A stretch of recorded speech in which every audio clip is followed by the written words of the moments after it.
Peace, peace, family. Is Phoenix Bars, the paradigm killer, once again. And this is the knockout punch. This is the primary source evidence. This should make you question why you even believe what you so-called believe. So, first I'm going to start off. I'm going to do this fast because this is the most points I've ever had to touch on in one video. And I'm going to try to do it.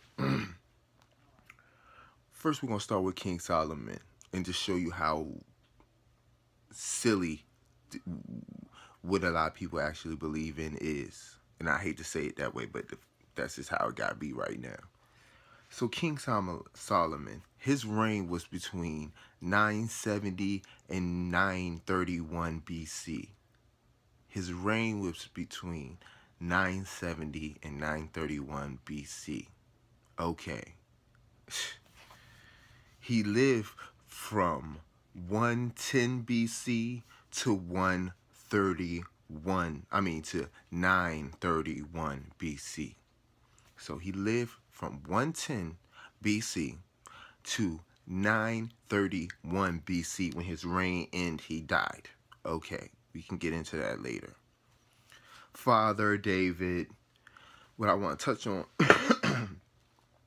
real quick, because I'm trying to make this fast.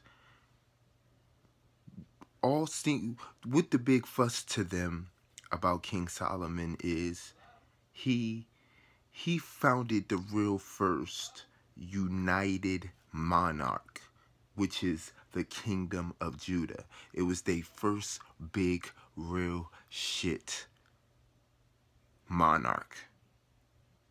We ain't talking none of that Greek shit. None of that shit mean nothing. None of that shit mean nothing, my man. Nothing. Nothing. Until they had the King of David in concept. So they had the King of David concept and the house of the Kingdom of Judah. They didn't have a monarchy. Let's keep it going. Solomon, and this is in your mythology, so you go in your mythology and you fucking deal with it. And then you tell me, motherfucker, how about that? Solomon is supposedly one of 48 prophets. Supposedly one of 48 prophets. Okay. So where is the other 40? I bet you I could find them if I want to. Okay. And this is the last point before I go back to the book for the total, complete slam dunk. But y'all peep what I said, right? The tradition, let me clean it up before I give you this last point. The tradition that is in operation wasn't founded into like 600, like hundreds and hundreds of years later. And I don't understand why people don't have a problem with that. See, that's what was always my thing with religion, why I don't have a religious mind. I can't, that's too much, especially knowing how Africans and how people write. Especially Africans, we some writing, we some chanting, rapping, drum beating, writing ass Nagas in real life. So if it's not written down or captured in some way, even through a toy or whatever, it ain't African to me. Okay.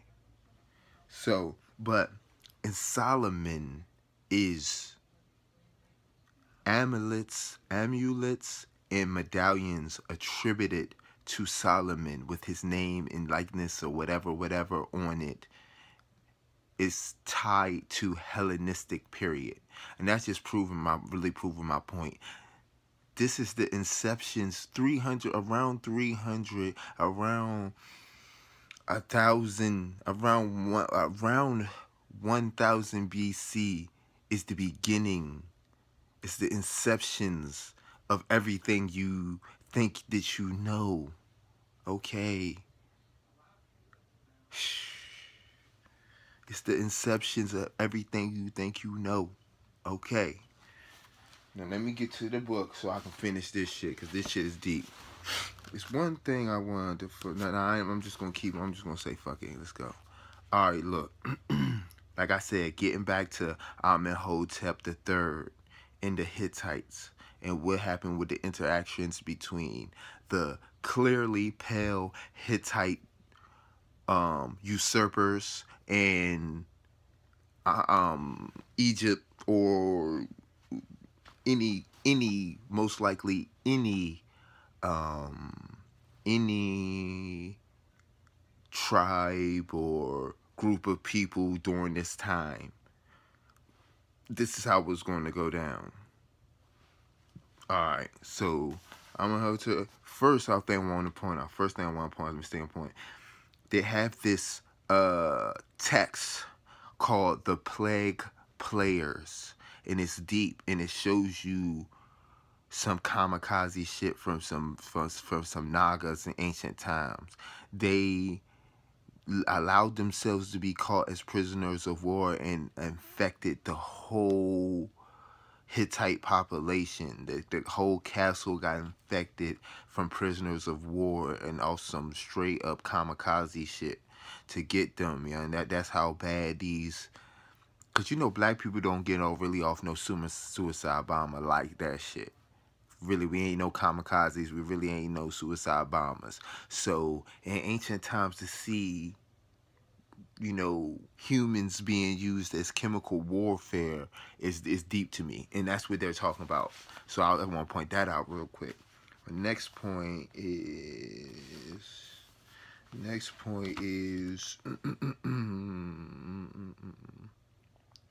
that the time period, in the time period we're talking about, the supposed conflict was not during Akhenaten's time. And I have my little theories on Akhenaten, which I'll get into, but I just thought that was key just to point that out, that this conflict was not of the... It was after the time. It was not of the time of Akhenaten per se, even though this is the time of Akhenaten, saying that, okay, this is the time. And that's another thing we're dealing with. We are dealing with the time of Akhenaten, you know, right now. We are dealing with the time of Akhenaten. So that's deep.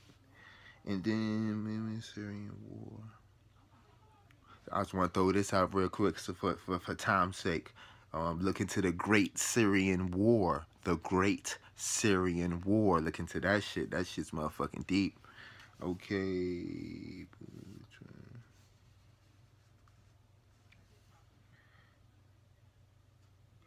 Okay, so that's that Cyprus guy, right? He was on his way. He was collecting wives, and he was collecting occult knowledge. Let's just be real. He was collecting wives who hold within their traditions occult knowledge. Okay. So that's what's going on. That's what's going on right there. And at this time, he had already had him a Babylon. Because I'm breaking down the story, and I'm about to get to it. So I'm breaking down the story, and I'm about to just say fuck it and get to the point. But so at this time, he already, you know, had married into a Babylonian bloodline. And you almost guarantee it, no matter what they say, it was a black bloodline. Okay. That was his primary wife. Oh, he carried, and I just want to say this, he carried his you know, main wife for his new Babylonian wife and made her the main wife. Deep shit, okay? Alright, now boom, let me get into this shit real quick. I got enough time, good. It's this thing called the ZANNANZA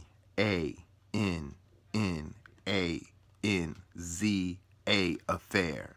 Look into that shit. That shit is real, and this just fully almost substantiates what I say, what I said in the previous videos about the Book of Enoch, which I still am going to get texturally into the Book of Enoch and show you how much that is a forgery off top. I'm still going to get into the more how it is a forgery, but I just wanted to prove this backstory real quick. So, like I said, we must protect our women, and like I said in the previous video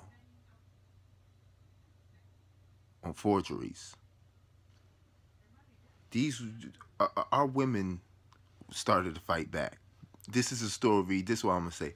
This is a story on a time, and it's between they have narrowed it down between two queens that it could be, and I'm gonna tell you pretty much the one who I think it is after I break down the story real quick.